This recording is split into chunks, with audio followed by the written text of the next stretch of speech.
Coming up on Short Track Racing's fastest half hour. Why aren't these drivers smiling? Well, it's just another Saturday night at Franklin County Speedway filled with crashes and controversy. We've got highlights from the other regional short tracks, including New River Valley, South Boston, and Oak Level. And Mike Elkins is not a happy man after Saturday night at Franklin County Speedway. We've got Mike Elkins off the track this week on Short Track Digest.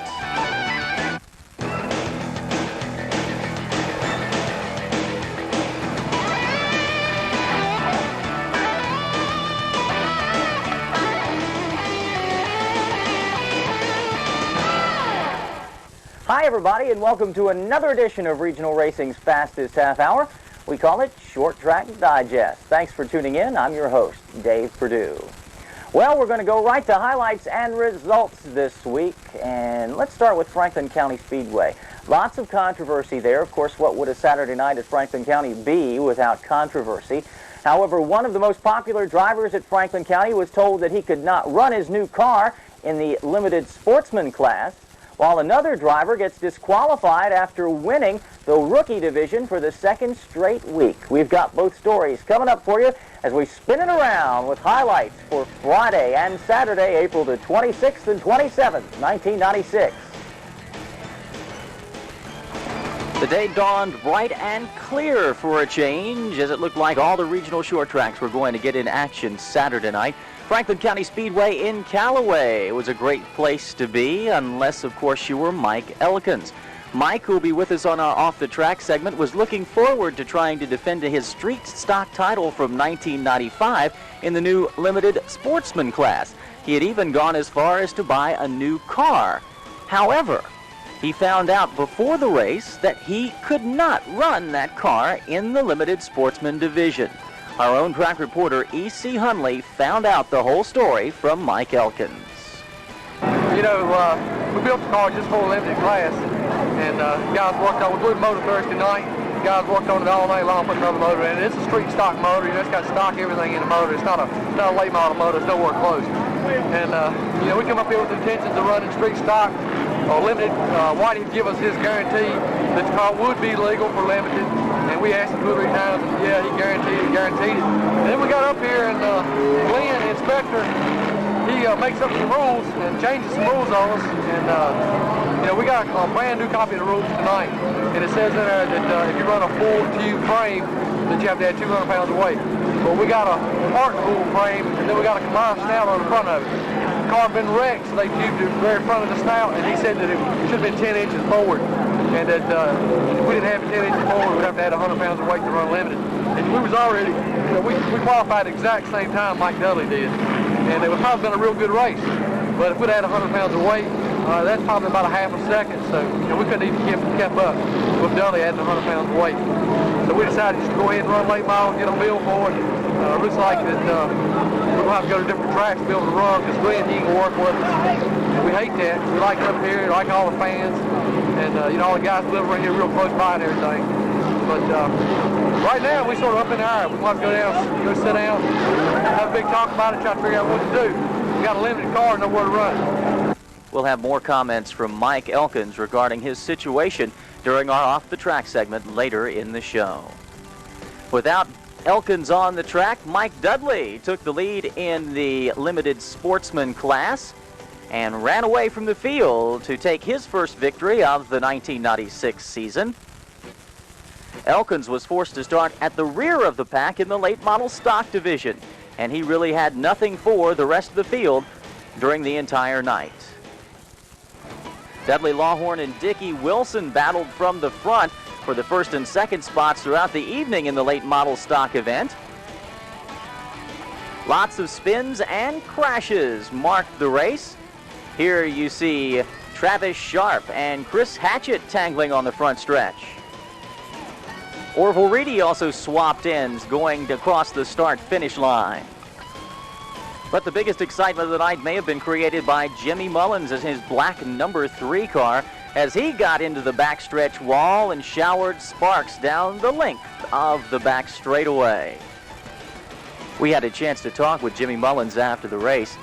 He wanted to talk first about the fact that he thought he should have been on the pole. I tell you, the old car was fast tonight. I don't know, I think he was playing for stopwatch or something. The car was fast, I'm on here, and y'all put out a track out there. He went on flip or something. Well, we went out, and in practice, we changed a few things on the car. The car was awesome fast. Actually, the car never was. There was a lot of people, checking the time and stuff. And in our opinion, and some of the other drivers, we was fast the car out. I don't know what to do. I went out there to qualify, and the car felt great. I mean, I was running in there, I got back on the gas, and it stayed under me. It stayed pretty low on the track. I was probably figuring 30 or something. We changed a few things, trying to get the car better. And they come out with like a 50, and I said, something ain't right. But anyway, like I told them, I said, we'll just see what we can do to come up through the field. So we come on that 2 iron. I hate I got into oval. And what happened over there coming out of 2 when you hit the wall? We broke a right front wheel. The whole center broke out in it. And it just shot me straight into the wall. But it totaled the car. I don't know, we'll just have to go back, work on something, try to get us a frame or something here this week, see if we can get back here next week. I don't know, it might be a couple weeks. Looks a lot like Richard Childress racing, but you don't have 3 or 4 more up in the stall. Yeah, that's the truth. That's our only problem right there, But we'll be back sooner or later, I guess. And though Dickie Wilson tried his best to get past Dudley Lawhorn and take victory in the 100-lap late model stock event, Dudley was just a little bit too much. So it's Lawhorn with his second win of the season, though this is the only one that count. Remember, 2 weeks ago he won a rain-shortened event that Whitey Taylor went back and decided to finish last week. In the rookies, it was another controversy for Scott Foley. Foley in the Cable 12 car won his second straight race. Last week, you remember, he was disqualified because of a faulty carburetor. This week, after taking the flag, he was inspected until 11:30 in the evening. Finally, the track inspector disqualified Foley again, this time for improper tire camber. We caught up with Scott Foley on Sunday, and this is what he had to say. Well, we went through inspection, and they kept checking on the car and checking, and finally said we had too much camber in the right front tire, which we had 4 degrees, supposed to have 4 degrees, we had 4.5 degrees. This is the second straight week you've been disqualified after winning the race. Do you feel like you're being picked on? Well, yeah, we do feel that we are at a disadvantage. First week, we agree with them, but this second week, we're legal. Okay, now this combined with what happened to Mike Elkins this week in his division, it looks like maybe there's a little bit of a lack of communication between the people who are actually running the inspection area and the drivers. It seems like something is going on in that direction, because I've heard that Whitey has said one thing and now Glenn is saying something different. Right, Whitey says that the inspection is Glenn's job, and Glenn does his job well. It's just, I think it was a lot of agging on. We had a couple drivers over there that's real good buddies with the inspector that actually told me I was disqualified, and it was a lot of pushing to get me disqualified. Okay. Now, you're going to come back next week, and if you do, what are you going to do to try and remedy the situation? Well, I'm looking right now. We've been working all day trying to find somebody that does have the actual book that shows how to use a camber gauge. They say you read it one way, and everybody that I've talked to has never heard of reading a camber gauge the way that they read it. So you will be back at the Speedway on next Saturday night? Yeah, we're going to be back. If it keeps it up, we're going to have to make a change. I mean, we can't go up there and spend our money and get nothing. We don't get money, no points, no nothing. We up there, wasting our money and never getting nothing. At this point, we'd like to apologize to the fans of Short Track Digest. We have begged, pleaded, and asked Franklin County promoter Whitey Taylor to please get us the results and top fives from his racetrack every Sunday morning as we put this show together so that we can bring them to you. This week, he decided not to send us those results. Therefore, we cannot tell you who the winner of the rookie class was at Franklin County Speedway. In the mini stock event, it was Chris Martin, last week's winner, starting from the pole. However, he had troubles early and fell out of that race. That left the lead to Dennis Sloan. He battled Gary Joyce neck and neck through the race, but it was Sloan crossing the finish line first for his first mini stock victory of 1996. And we'd also like to congratulate the pure stock winner this week, Red Hartman, in the number 10 Ridge Runner Motors machine. And that's what happened at Franklin County Speedway this week. We have more highlights and results coming up for you from Oak Level, New River Valley, and South Boston Speedway. That's coming up in our next segment right here on Short Track Digest. Stand by.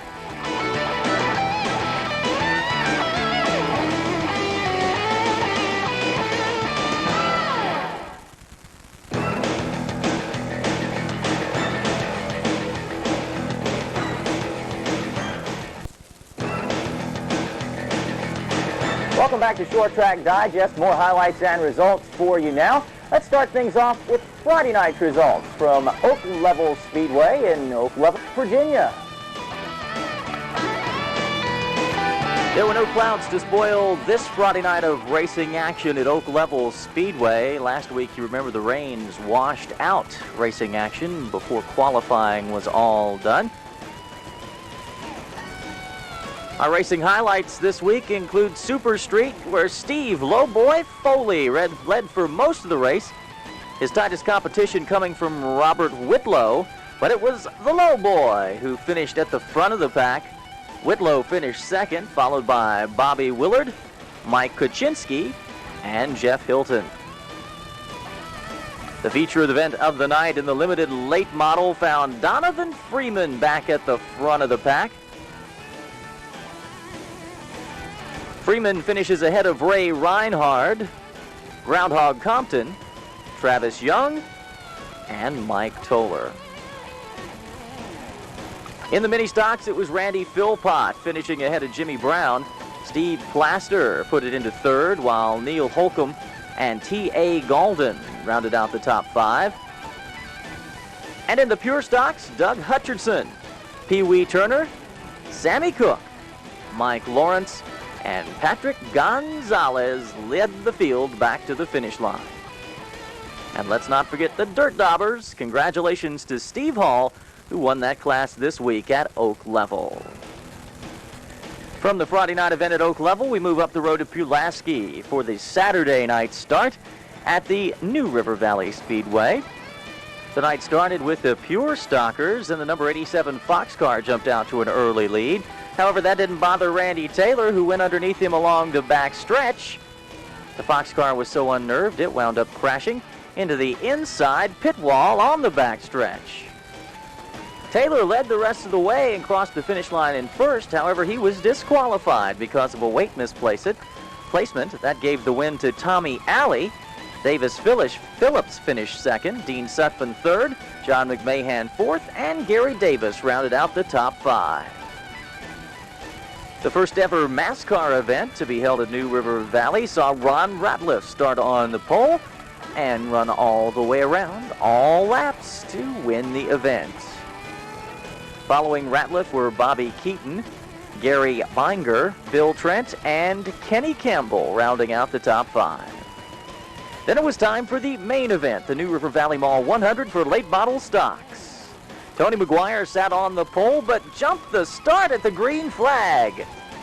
That meant Jeff Agnew got the lucky break of the night, and he used it to lead all the remaining laps and win his third consecutive late model stock event at New River Valley. In other finishes, Martinsville's Clay Campbell had some trouble with his car. That put him in the pits early. And though Tony McGuire tried to get back up into the top five, he could only manage a top 10 finish. It was a better result for Boone's Mill's Rodney Cundiff, who, after competing throughout the race, managed to finish in fourth. The entire top 5 now. Agnew wins again at New River Valley, followed by Philip Morris, Kenny Perlman, Cundiff, and Johnny Rumley. Then it was time for a 35-lap limited sportsman division race.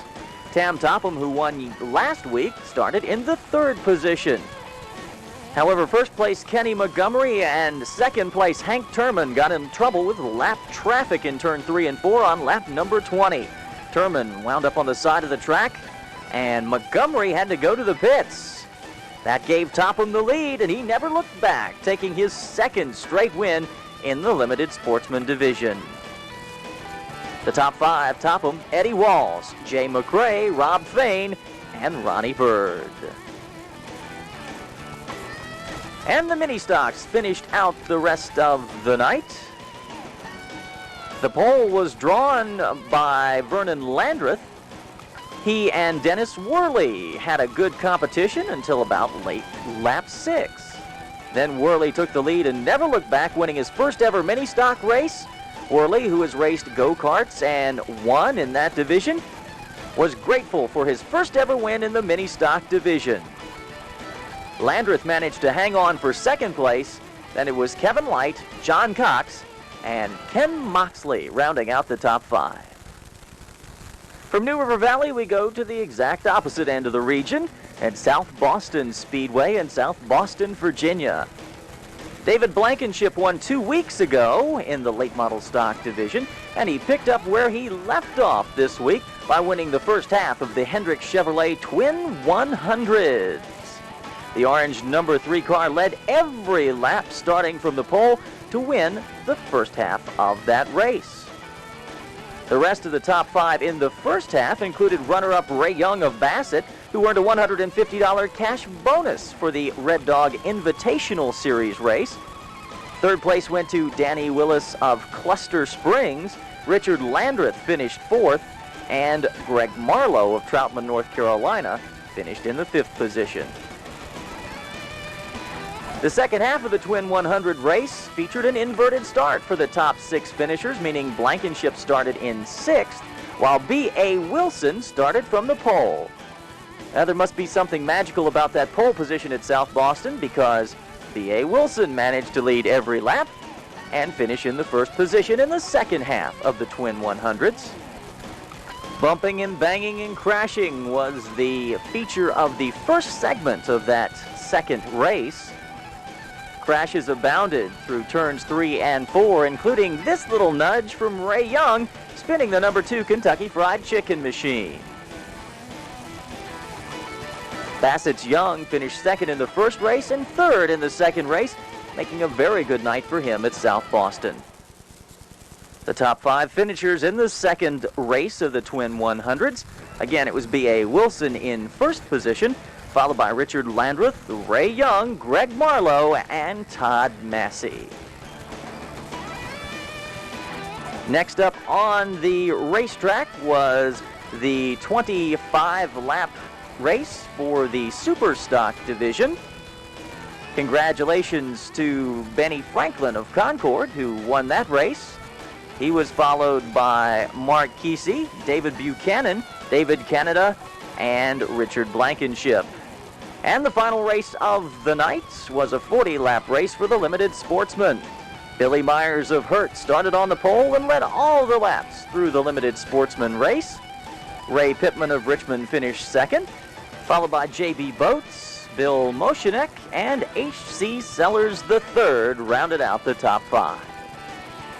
And that's what happened Saturday night at South Boston. As we close out our highlights and results segment, let's look at qualifying action from Talladega and also some of the results from Lonesome Pine Speedway in Coburn, Virginia.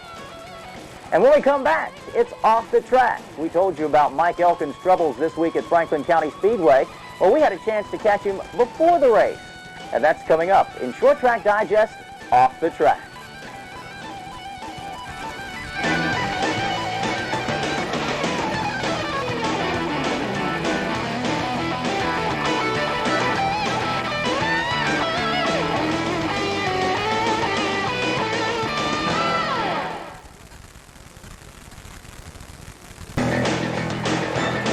Welcome back to Short Track Digest. It seems a bit of an anticlimax now, but our off-the-track guest this week is Mike Elkins. We caught up with Mike at Franklin County Speedway Saturday afternoon before all the trouble developed with his new race car and the track inspector at Franklin County.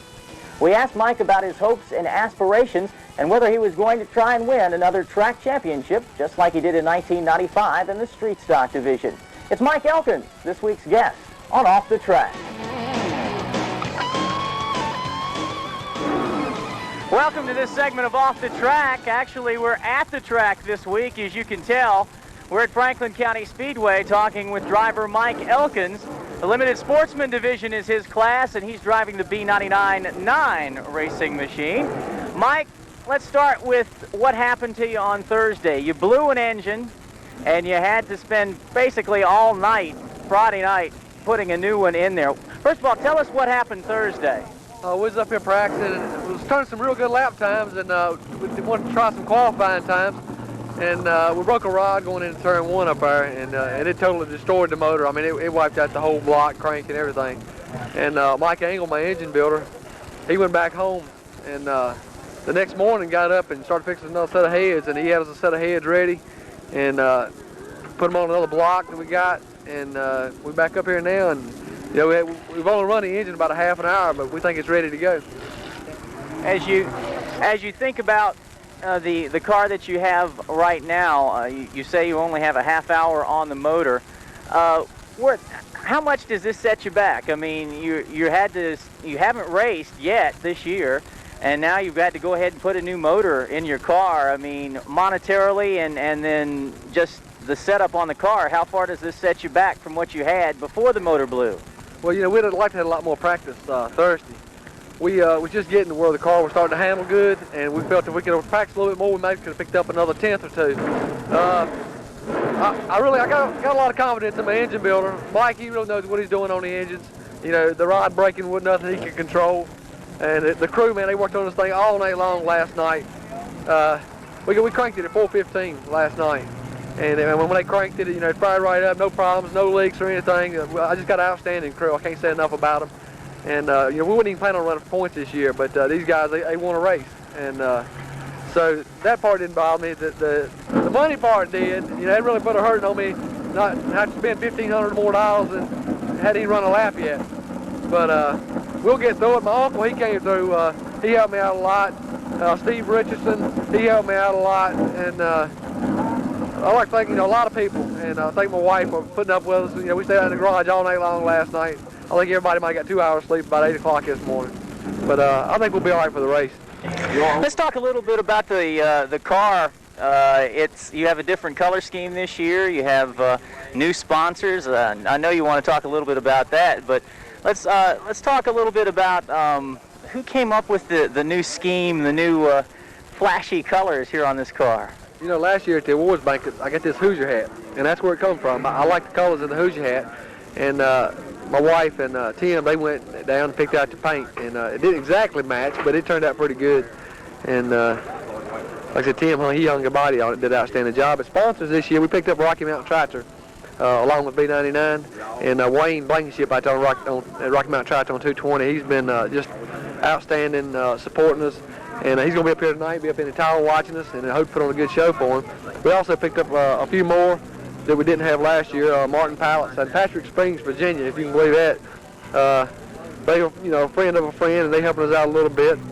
And basically, we got back all the other sponsors that we had last year: Holly's Auto Parts, 40 West Food Fire, Boone Welding. They all stuck with us. Permaclean Cleaners. Everybody that was with us last year is with us again this year. Right from the outset here at Franklin County this year, a lot more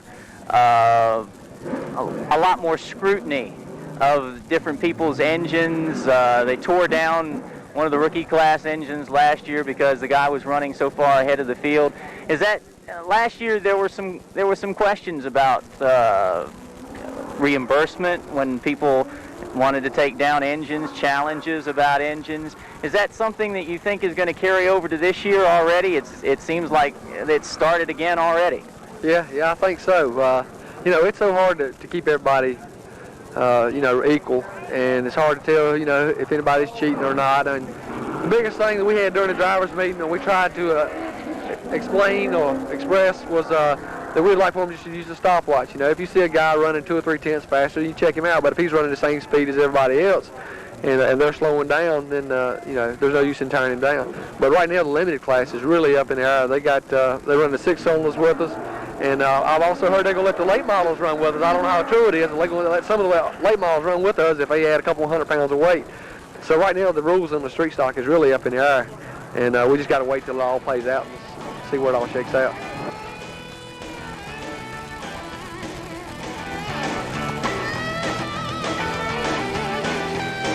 So what will Mike Elkins do? Well, that story is still to come, and we'll update you next week right here on Short Track Digest.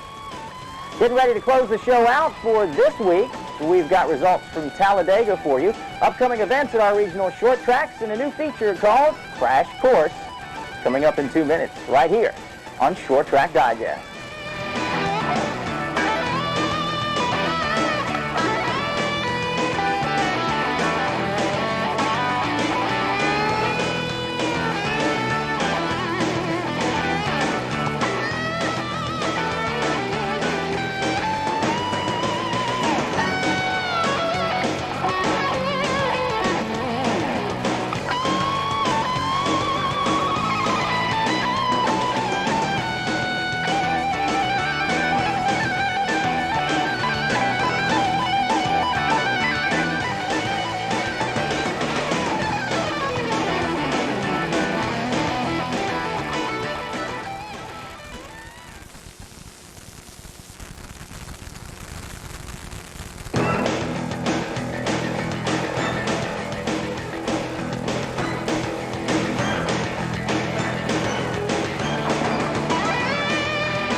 Well, that'll just about do it for this week's edition of Regional Racing's Fastest Half Hour. Remember to send us in all of those comments, postcards, and questions to Short Track Digest, care of Cable 12 Television, P.O. Box 12, Redwood, Virginia.